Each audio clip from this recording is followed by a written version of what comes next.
पाकिस्तान तहरीक इंसाफ ने अपने कारकुन और रुकने कौमी असम्बली शेर अफजल मरवत को PTI से निकालने का फैसला कर लिया है। बानी PTI ने पार्टी क़यादत को शेर अफजल मरवत के खिलाफ फैसला कुन इक़दाम की हिदायत जारी कर दी है। पार्टी रहनुमा जल्द शेर अफजल मरवत की बुनियादी रुकनियत ख़त्म करने का नोटिफिकेशन जारी करेगी और बुनियादी रुकनियत ख़त्म होने पर शेर अफजल मरवत से बतौर रुकन कौमी असम्बली इस्तीफ़ा भी तलब किया जाएगा। ज़राए के मुताबिक शेर अफजल मरवत के तहरीक इंसाफ के सवाबी किरदार पर पार्टी रहनुमाओं ने बानी PTI से शिकायत की थी। गुज़श्ता माह बानी PTI की हिदायत पर शेर अफजल मरवत को शोकॉज नोटिस भी जारी किया गया था। इसी पर बात करेंगे। हमारे साथ मौजूद हैं ब्यूरो चीफ पेशावर यासिर हुसैन। यासिर, कहिएगा, कहा जा रहा है कि दीगर पार्टी रहनुमा हैं, उनकी जानिब से भी शिकायत आई हैं और एतराज़ात आए हैं। क्या एतराज़ात हैं, किन बुनियादों पर जी इनकी रुकनियत मुअत्तल की जा रही है और क्या क्या इसके मुहर्रकात सामने आए हैं? बहुत शुक्रिया। बेसिकली तो अगर आप देखें तो जो सवाबी में जलसा था उसमें ही शेर अफजल की जानिब से काफी तहफ़्फ़ुज़ात सामने आए हैं, जिसमें जो बुनियादी जो हमें बात सामने आई है वो शेख शाहीन के साथ इनकी जो तकरार हुई है उस वजह से ये बात जो है मामला आगे बढ़ा है, क्योंकि कंटेनर में शेर अफजल मरवत को जो है वो आगे नहीं आने दिया जा रहा था, ऊपर नहीं चढ़ने दिया जा रहा था, जिसकी वजह से फिर उनकी कहा जाता है कि वहाँ पर मकामी जो कारकुन थे उनके साथ हाथापाई भी हुई है और उस हाथापाई के साथ साथ उनको ऊपर नहीं जाने दिया जा रहा था। जो जबकि एक जो ग्रुप है जो कि वज़ीर आला अली अमीन गंडापुर के खिलाफ भी है, आतिफ खान ग्रुप की मैं बात कर रहा हूँ, वो उस वक्त जब उन्होंने भी उनको ऊपर जाने नहीं दिया, लेकिन जिस वक्त वज़ीर आला अली अमीन गंडापुर आए तो वो उनके प्रोटोकॉल के हमरा ऊपर जब गए, वहां पर उन्होंने खिताब करने की कोशिश भी की, लेकिन खिताब का उनको मौका नहीं मिला। अगर आप हमारे व्यूअर्स ने देखो तो जब CM टॉक करने लगे थे तो उससे कबल जो है शेर अफजल मरवत ने जो है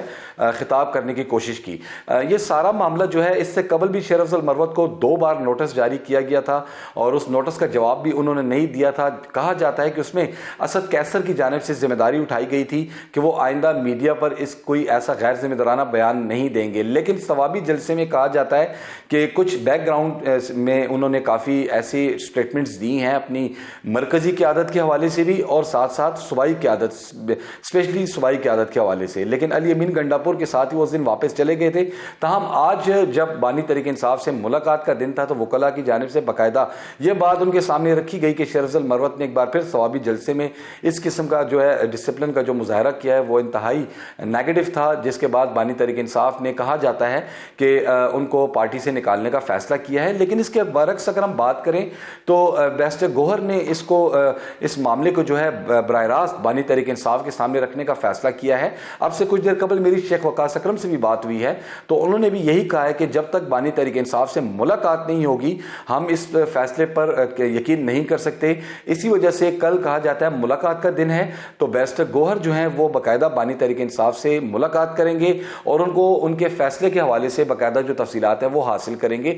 और ये भी कहा जाता है कि बैरिस्टर गोहर से इस दौरान शानदाना गुलजार समेत दीगर अरकान जिनका ताल्लुक KPK से है, अरकान कौमी असम्बली, उन्होंने बाकायदा राब्ता किया है और इस मामला को फौरी हल करने या सुधारने के हवाले से बात की है। चूंकि सुधारने के हवाले से बातचीत भी जारी है। यासिर हुसैन हमारे साथ मौजूद थे आपके वक्त का, और देखना यह है कि जी PTI बिखरती हुई नजर आ रही है, ऐसे लग ही रहा है, क्योंकि आपस में भी इख्तलाफात खुलकर सामने आ रहे हैं और इस तरह से जी अब रुकनियत भी मुअत्तल की जा रही है शेर अफजल मरवत की। प्रोग्राम का सिलसिला आगे बढ़ाते हैं, बात करेंगे जी आलमी मालियाती इदारे IMF की मैनेजिंग डायरेक्टर क्रिस्टलिना जॉर्जिवा ने वज़ीर आज़म शहबाज शरीफ से मुलाकात में इस बात का एतराफ़ किया है कि पाकिस्तान तरक्की की जानिब गामज़न है। उन्होंने IMF प्रोग्राम मौसर तरीके से नाफिज करने पर हुकूमत पाकिस्तान की कोशिशों को भी सराहा है। वज़ीर आज़म ऑफिस से जारी एलामिया के मुताबिक गुज़श्ता रोज़ दुबई में गवर्नमेंट समिट 2025 के मौके पर IMF की MD क्रिस्टलिना जॉर्जिवा ने वज़ीर आज़म से मुलाकात की और मुलाकात में पाकिस्तान के जारी IMF प्रोग्राम और हुकूमती इस्लाहात के जरिए हासिल होने वाले मैक्रो इकनॉमिक इस्तेहकाम पर गुफ्तगू की गई। बिल्कुल, और वज़ीर आज़म शहबाज शरीफ ने इस्लाहात की रफ्तार बिलखुसूस टैक्स इस्लाहात, तवानाई के शोबे की बेहतर कारकर्दगी और निजी शोबे की तरक्की जैसे अहम शोबों में पेशरफ्त को बरकरार रखने के लिए हुकूमत के अज़्म का इआदा किया। इसके अलावा IMF की मैनेजिंग डायरेक्टर क्रिस्टलिना जॉर्जिवा ने अपनी एक्स पोस्ट में वज़ीर आज़म शहबाज शरीफ से मुलाकात को मस्बत करार दिया और काबीना इजलास से खिताब करते उन्होंने क्या बताया, ये भी देख लेते हैं। Heartfelt appreciation for your very committed untiring work which has paid in terms of not only macro stability but taking Pakistan's image notches higher in the eyes of international institutions. So I want to really commend you, your efforts. तो ये जो खटका था कि जी वो IMF मानेगा, she was in a very positive mind yesterday.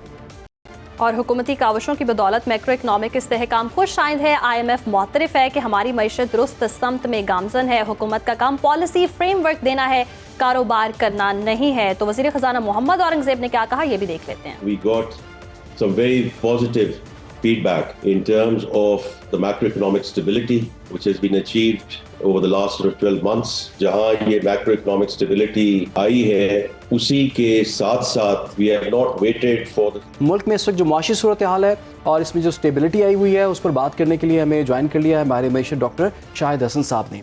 Doctor साहब, आपके वक्त का बहुत शुक्रिया। डॉक्टर साहब, बड़े बड़े इंडिकेटर्स की हम बात तो आपसे कर ही लेते हैं, लेकिन वज़ीर आज़म ने MD IMF से जो मुलाकात की है और वज़ीर आज़म उसका बड़ा क्रेडिट ले भी रहे हैं कि हमने मैक्रो इकनॉमिक स्टेबिलिटी जो है वो हासिल कर ली है।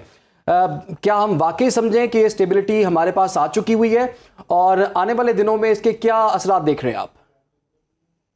बहुत शुक्रिया। ये बात बिल्कुल सही है कि इस वक्त पाकिस्तान की मईशत में आर्जी तौर पर इस्तेहकाम आ गया है।